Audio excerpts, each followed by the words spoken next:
Hi friends, ఎలా ఉన్నారు? తలలేని ఒక ఆత్మ నిధిని కాపాడుతుందట. స్టోరీలోకి వెళ్తే, నెదర్లాండ్స్లోని ఎక్ట్ అనే గ్రామంలో శతాబ్దాలుగా ఒక భయంకరమైన కథ వినిపిస్తుంది. అక్కడ రోడ్డు దగ్గర తలలేని ఒక ఆడ ఆత్మ కనిపిస్తుందని చాలామంది చెబుతారు. ఆమెను హెడ్లెస్ లేడీ ఆఫ్ ఎక్ట్ అని అంటారు, ఎందుకంటే ఆమెకు తల ఉండదు కాబట్టి.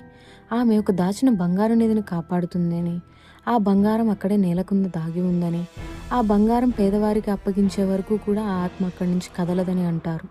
ఒకసారి ఆ ఆత్మ ఒక యువకుడికి కనిపించి, నువ్వు నిధిని తవ్వితే అందులో 3వ వంతు నీకు ఇస్తా అని చెప్పింది. కానీ ఒక్క షరతు ఏంటంటే, తవ్వుతున్నప్పుడు నువ్వు ఒక్క మాట కూడా మాట్లాడకూడదు అని చెప్పింది. ఆ యువకుడు సరే అని తవ్వడం మొదలుపెట్టాడు.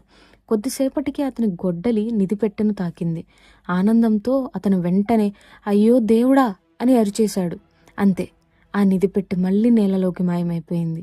అప్పటి నుంచి ఆ నిధిని ఎవ్వరూ ఇప్పటి వరకు చూడలేదట. అయితే ఆ నిధి ఇంకా అక్కడే ఉందా? ఆ ఆత్మ ఇంకా దాన్ని కాపాడుతుందా? మీరేమంటారు? లైక్ చేసి ఫాలో చేయండి.